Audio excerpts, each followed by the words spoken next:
ભારતમાં અનેક એવી ઇન્ડસ્ટ્રીઝ છે, અનેક એવા મેન્યુફેક્ચરિંગ પ્લાન્ટ છે જે હવે સંપૂર્ણ સોલાર પર ચાલે છે. સોલાર પેનલ્સના ઇન્સ્ટોલેશન પછી સૌથી મોટો ચેલેન્જ આવે છે તે છે સર્વિસ અને મેન્ટેનન્સનો. નમસ્કાર, ઇમર્જિંગ ગુજરાતમાં આપનું સ્વાગત છે. હું છું હાર્દિક મોદી. જ્યારે સોલાર પેનલના સર્વિસ અને મેન્ટેનન્સની વાત આવે ત્યારે સૌથી પહેલાં એક જ બ્રાન્ડનું નામ સાંભળવા મળે, મિતાર્શ એનર્જી પ્રાઇવેટ લિમિટેડ. અને આજે આપણી સાથે સ્ટુડિયોમાં ઉપસ્થિત છે મિતાર્શ એનર્જી પ્રાઇવેટ લિમિટેડના ડિરેક્ટર नरेशभाई पटेल, मनोजभाई पटेल बीडीएम અને Mukesh Kapoor O&M head. Sir, आप तीनों का स्वागत है टीवी 9 में. Thank you very much. Naresh भाई, पहला सवाल मुझे आपसे है कि जब हम मितार्श एनर्जी प्राइवेट लिमिटेड की बात करें, क्या है मितार्श और क्या सर्विस आप देते हो? मितार्श एनर्जी पे 15 सालों से सोलर और विंड ओएनएम में ऑपरेशन एंड मेंटेनेंस की सर्विसेज प्रोवाइड कर रहे हैं. एंड जैसे कि आपको मालूम है, गवर्नमेंट ऑफ इंडिया का विज़न है और एक टारगेट भी है कि क्लाइमेट चेंज से कैसे निपटा जाए. फुटप्रिंट, कार्बन फुटप्रिंट है, उसको कैसे रिड्यूस करना है. तो वो कार्बन फुटप्रिंट के रिड्यूस करने के गवर्नमेंट के टारगेट के साथ साथ हम लोग भी वही उद्देश्य लेके चल रहे हैं. आज की डेट में आप देखेंगे तो इंडिया में 200 गीगावाट के आसपास में टोटल रिन्यूएबल एनर्जी का इंस्टॉलेशन है और गवर्नमेंट ऑफ इंडिया का टारगेट है 2030 तक इसको कम से कम 500 गीगावाट तक लेके जाना है. आज हम लोग कम से कम 8 गीगावाट के आसपास में operation and maintenance services provide कर रहे हैं अक्रॉस इंडिया. मुकेश जी, आप ओएनएम के हेड हो, तो ये काम कैसे करते हो? जनरली ऐसा मिथक है सोलर में कि ऑपरेशन और मेंटेनेंस सोलर प्लांट्स में सिर्फ मॉड्यूल क्लीनिंग और ग्रास कटिंग तक ही सीमित है, मगर ऐसा ये वास्तविकता में ऐसा नहीं है.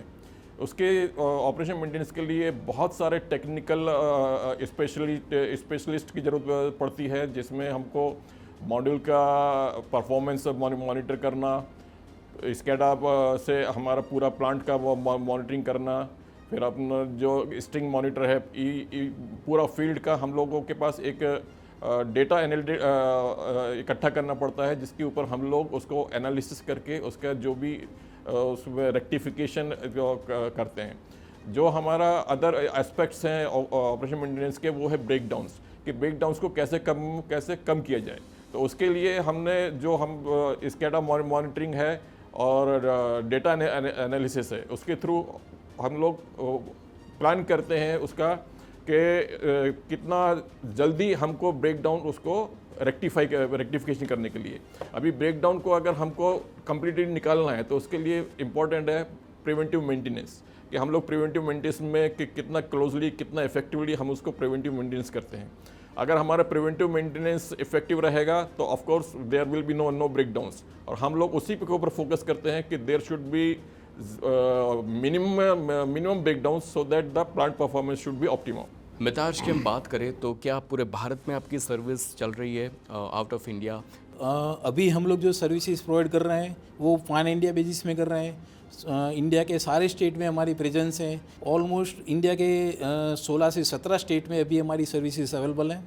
इसके अलावा अपकमिंग नेक्स्ट 2 to 3 ईयर में हमारी सर्विस का दायरा हम लोग और बढ़ाने के प्लानिंग में, और उसमें नॉर्थन मतलब JNK और ईस्टर्न इंडिया के पार्ट्स भी कवर करने का प्लानिंग है हमारा. ओके. मनोज जी, आप BDM हो और बिजनेस का जो डेवलपमेंट की बात आती है, तब मैं आपसे पूछना चाहूँगा, these are the biggest clients of ours. कौन से क्लाइंट्स है वो? यस, खास करके बातचीत करें मितार्श की, तो मितार्श के एस्टीम जो क्लाइंट है वो गवर्नमेंट भी है और प्राइवेट भी है, और मोर देन 40 हमारे क्लाइंट है. जिसमें हम बातचीत करें गवर्नमेंट की तो NTPC और GSEC जो हमारे मेन क्लाइंट है. इवन प्राइवेट की बातचीत करें तो Tata power, hero future, Avaada, amp India, ऐसे जो हमारे क्लाइंट है और जिसके साथ अभी हम अच्छी तरह से काम कर रहे हैं सक्सेसफुली.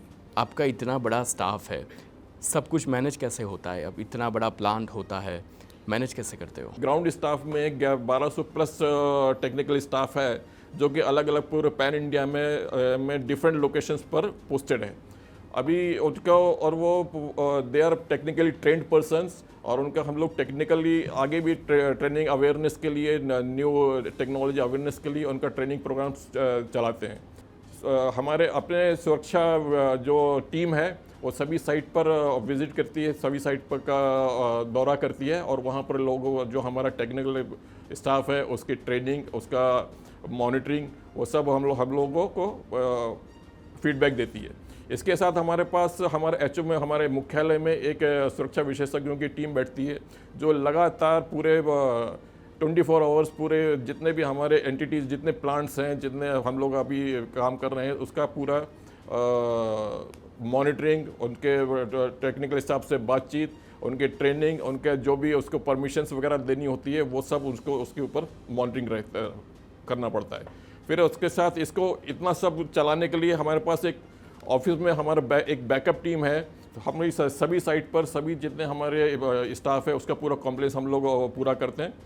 ये फील्ड में आने का विचार कैसे आया, मतलब शुरुआत कैसे हुई थी? जैसे कि आपको मालूम है कि गवर्नमेंट ऑफ गुजरात, जब मोदी साहब यहाँ पर सीएम थे, उस टाइम में पूरे इंडिया में उन्होंने लीड लेके गुजरात में चारण का सोलर पावर प्लांट को डेवलप करने का एक तरफ से एक झुंबेश चलाई थी। और ये साल की बात करूँ मैं, कम से अराउंड 2010 के आसपास में, तो उस टाइम पे गवर्नमेंट ऑफ गुजरात ने इनिशिएटिव लेके काफ़ी सारे प्लांट वहाँ पर कमीशन करने के लिए, प्रोजेक्ट लगाने के लिए काफ़ी इंडस्ट्रीज़ को उन्होंने काफ़ी प्रोत्साहन दिया, मोटिवेट किया। तो उनके साथ साथ में हमें भी वहाँ पर अपने आप को इंट्रोड्यूस करने का मौका मिला।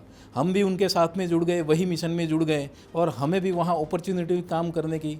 शुरुआत में हमने छोटे से प्लांट से चालू की और ऑनेस्टी से हम लोग काम करते गए, ट्रांसपेरेंटली से हम लोग काम करते गए, तो हमें नए नए ऑर्डर भी मिलते गए। और बाद में आज की डेट में हम देखें तो कम से कम 8000 मेगावाट का हमारे पास में पोर्टफोलियो है कि जो भी कस्टमर ने जो हम पर विश्वास रखा है, कस्टमर ने जो हम पर भरोसा रखा है, उसका एक प्रतिबिंब है।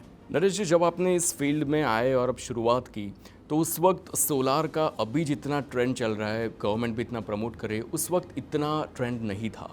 People are getting aware right now. तो उस वक्त चैलेंजेस क्या आए थे? नॉर्मली फाइनेंशियल चैलेंजेस आते हैं, मैन पावर के चैलेंजेस आते हैं, टेक्नोलॉजी जो फॉरेन से इंपोर्ट होती है या ट्रांसफ़र होती है तो टेक्नोलॉजी वाइज प्रॉब्लम्स आते हैं, स्किल के प्रॉब्लम्स आते हैं, तो वही चैलेंजेस हमें भी फेस करना पड़ा।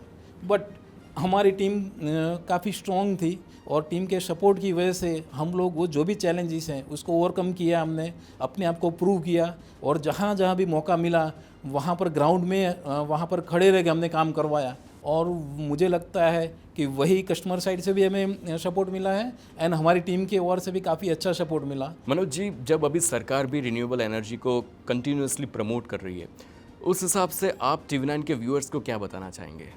यस, खास करके जो अभी गवर्नमेंट की जो पॉलिसी है उसमें थर्मल पावर जो है उसका रिड्यूस करके रिन्यूएबल एनर्जी में सबसे ज़्यादा फोकस कर रही है गवर्नमेंट।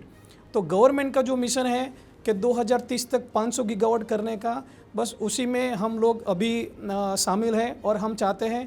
और हमारी तरफ से एक ये संदेश है अपने पब्लिक को और जनता को कि आपके पास अभी एक मौका है ग्रीन एनर्जी एक्सेप्ट करने का। आप जितना ग्रीन एनर्जी को प्रमोट करोगे और आप जितना एक्सेप्ट करोगे वो आपके फ्यूचर के लिए भी बहुत बेस्ट है और अपने देश के लिए भी बहुत बेस्ट है। मितार्श एनर्जी प्राइवेट लिमिटेड टेक्नोलॉजी का यूज़ कैसे करते हैं? तो उसके लिए हम लोग ड्रोन थर्मोग्राफी से उसका टेस्ट करते हैं और उसके साथ IV कर्व टेस्टिंग से हम लोग टेस्ट करते हैं। उसके अलावा कुछ आधुनिक परीक्षण भी आजकल होते हैं, उसमें EL testing, flash test etcetera. और अभी उसके लिए अभी ऑपरेशन मेंटेनेंस के लिए सबसे जो इम्पोर्टेंट चीज़ है कि how you are collecting your datas and उसका एनालिसिस कैसे करते हैं।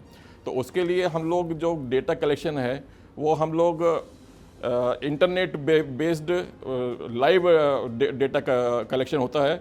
फिर अपना हमारे पास एक क्लाउड बेस्ड स्कैडा है जो कि लाइव मॉनिटरिंग, पूरे प्लांट की लाइव मॉनिटरिंग हमारे पास उपलब्ध रहती है।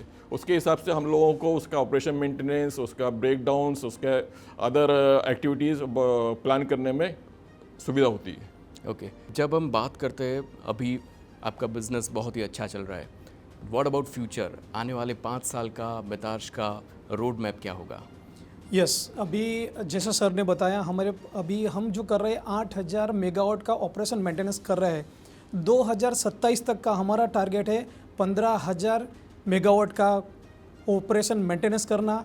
इवन उसके साथ साथ हमारा विंड और हाइब्रिड जो प्लांट है उसका भी हम मेंटेनेंस करने के लिए हमारी टीम को अभी तैयार कर रहे हैं। कि आपकी सक्सेस के पीछे क्या जिम्मेदार है? क्या आपकी मेहनत या फिर और कुछ?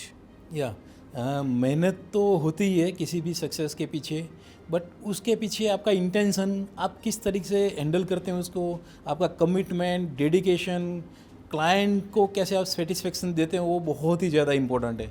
यदि वहाँ पर हम लोग अपनी ऑनेस्टी से काम नहीं करेंगे तो आपका बिजनेस लंबा नहीं चलेगा।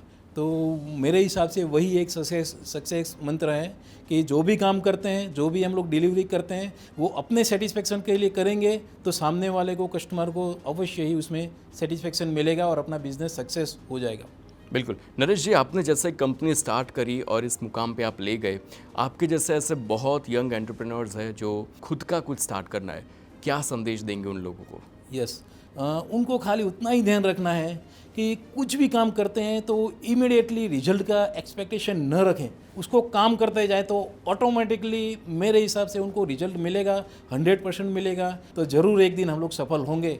તો આ હતા નરેશભાઈ પટેલ, મનોજભાઈ પટેલ અને મુકેશ કपूरજી। आप ત્રણેયનો આભાર ટીવી9 સાથે જોડાયા તે બદલ। नरेश जी, आप टीवी9 के व्यूअर्स को क्या मैसेज देना चाहेंगे? TV9 के व्यूअर्स का हम लोग खूब खूब अभिनंदन करते हैं, खूब खूब धन्यवाद करते हैं। इसी के साथ में मैं अपील करना चाहूँगा, हम लोग पानी को बचाएंगे, हम लोग धरती को बचाएंगे, एयर को बचाना है, उसे स्वच्छ रखना है। बस यही मेरी अपील है आप सबसे। તો આ હતી ટીમ મિતાર્સ એનર્જી પ્રાઇવેટ લિમિટેડ, જેમના બિઝનેસનો એક સ્પષ્ટ સંદેશ છે કે ગ્રીન એનર્જીને પ્રમોટ કરવામાં આવે, એના કારણે જ આપણી પૃથ્વી હોય કે આપણું ફ્યુચર હોય તે જ સુરક્ષિત રહી શકશે। અને તેમનું બિઝનેસ મિતાર્સ એનર્જી પ્રાઇવેટ લિમિટેડ જે ઓપરેશન્સ અને મેન્ટેનન્સનું કામ કરે છે તે દિવસે ને દિવસે સફળતા તરફ સતત આગળ વધી રહ્યું છે। તો ઇમર્જિંગ ગુજરાતમાં હાલ બસ આટલું જ। મને આપશો રજા, જોતા રહો TV9। નમસ્કાર।